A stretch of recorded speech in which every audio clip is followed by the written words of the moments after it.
नमस्कार दोस्तों, आप सबको स्वागत है सामियाने के इस पॉडकास्ट में। इस पॉडकास्ट में हम एक इंटरेस्टिंग सी चीज़ के ऊपर बात करेंगे और वो है कर्मा, यानी कि कर्म।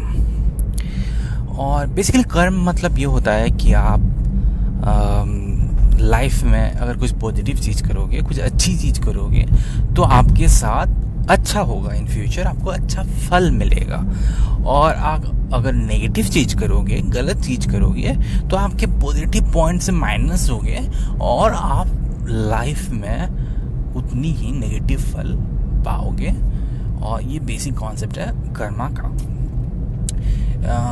हमारे हिंदू माइथोलॉजी जो है इंडिया में, उसके हिसाब से ये थोड़ा कॉम्प्लिकेटेड हो जाता है, क्योंकि आप अपने कर्म फल लेके अगले जन्म में भी जाते हो और आप अपने कर्म फल लेके इस जन्म में भी आते हो।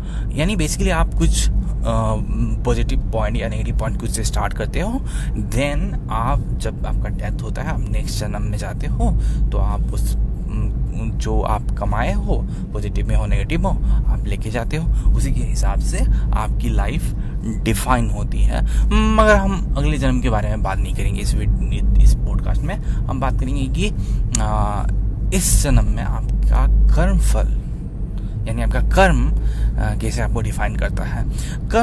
कर्मा से रिलेटेड एक सिमिलर कॉन्सेप्ट है वेस्टर्न वर्ल्ड में, जो मुझे नहीं पता कि कर्मा कॉन्सेप्ट से इन्फ्लुएंस है या नहीं है। उसे कहते हैं गोल्डन रूल।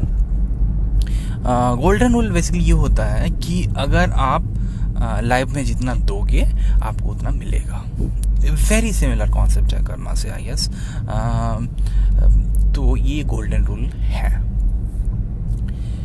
तो मैं इस पॉडकास्ट में ये बात करना चाहता हूँ कि किस तरह से कर्मा, जी जो कर्म है, किस तरह से एक पॉजिटिव कर्म एक पॉजिटिव फल में ट्रांसमिट होता है और किस तरह से एक नेगेटिव कर्म आपके जीवन में नेगेटिव फल लाता है।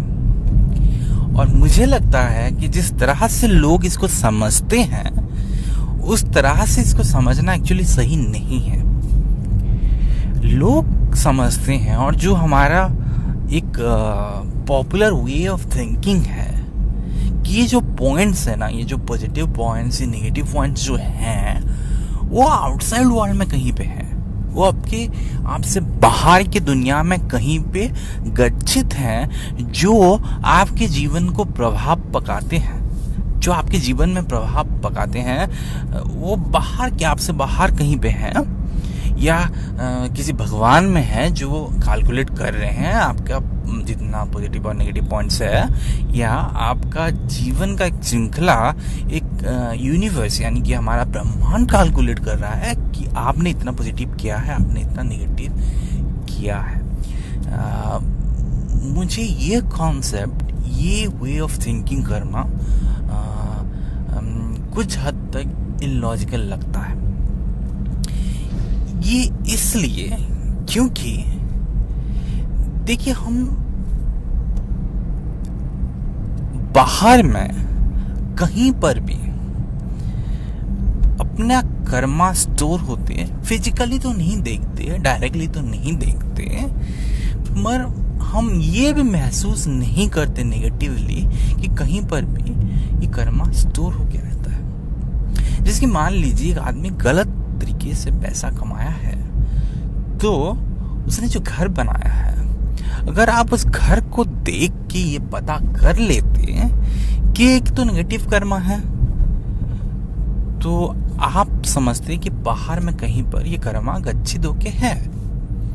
मगर कोई आदमी अपने मेहनत की कमाई से भी आलीशान घर बना सकता है, और हर कोई व्यक्ति जो एक आलीशान घर बनाता है, उसको नेगेटिव कहना, उसको एक गलत क्रम से ये पैसा कमाया बोलना, ये हमारे सोसाइटी के लिए अच्छा नहीं है। ऐसा कुछ लोग करते हैं, ऐसा कुछ लोग समझते हैं कि हर गरीब, हर अमीर आदमी चोरी से पैसा लाया है। ऐसा तो नहीं है दोस्तों।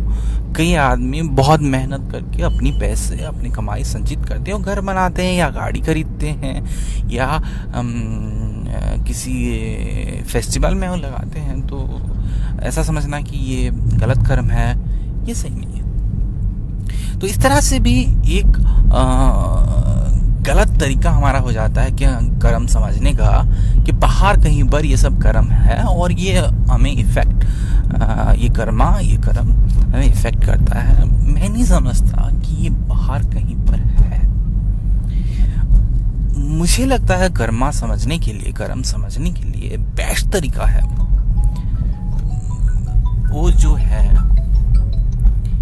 वो है कि आप खुद के अंदर देखिए।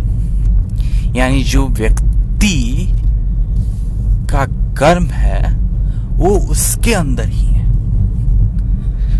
और वो उसके लाइफ में उसके थ्रू ही प्रभाव पकाता है। किसी बाहर के चीजों के माध्यम से आपका कर्म आपको प्रभाव नहीं डालता। जैसे कि मैं कह रहा हूं कि अगर आप किसी ने गलत कर्म से पैसा कमाया और उसने एक आलीशान बंगला बनाया, तो ऐसा नहीं होगा कि वो बंगला गलत कर्म की वजह से ढह जाएगा। वो स्ट्रांग होगा तो नहीं ढहेगा। वो बंगले में उसका कर्म नहीं है, मगर उसके अंदर उसका कर्म है। उसके अंदर वो सोच दबा है कि उसने गलत कर्म से एक आलीशान बंगला बनाया है, और ये प्रभाव, ये सोच का प्रभाव उसके जीवन में रहेगा। वो जब भी उस घर में आएगा उसको पूरी तरह से उस घर उसका जैसा नहीं लगेगा, वो उसका सुख नहीं पाएगा। और जो आदमी अपने पूरी मेहनत के पैसे से ये घर बनाया होगा उसको उसका पूरा सुख मिलेगा। और ये चीज खाली घर में नहीं है, ये सारी चीजों में इसी तरह से ये प्रभाव लाता है। मेरा ऐसा मानना है। अगर हम ऐसा सोचने लगे कि कर्म बाहर नहीं है, कर्म अंदर है व्यक्ति के, तो ये सब को मेंटेन करना, जो दुनिया को एक्सप्लेन करना हमारे लिए इजी हो जाता है। अगर हम सोचने लगे कि बाहर कर्म है तो हम उसको, सब चीज को गलत नजर से देखने लग जाते हैं।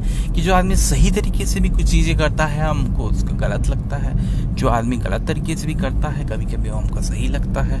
मगर हर किसी का कर्म उसके अंदर है और उसको प्रभाव डाल रहा है, उसके जीवन में वो आंदोलन ला रहा है, अच्छी तरह से हो गलत तरह से हो, और उसका फल उसी तरह से आएगा। जब आप किसी को कुछ दे रहे हो, दुनिया आपको उसके बदले कुछ देता है, वो इसलिए नहीं कि दुनिया में कुछ परिवर्तन ऐसा आ गया कि आपको कुछ मिल गया, मगर इससे ये होता है कि आपकी खुद की मेंटलिटी स्ट्रांग होती है, आपकी खुद की विचार स्ट्रांग होते हैं, आप खुद एक पॉजिटिव पर्सन बनते हो और आप खुद के लिए कुछ बना सकते हो, कुछ कर सकते हो, जो आपको शायद बाद में लगे कि दुनिया मुझे कुछ दे रही है। तो ये था आज का पॉडकास्ट। थैंक यू, धन्यवाद।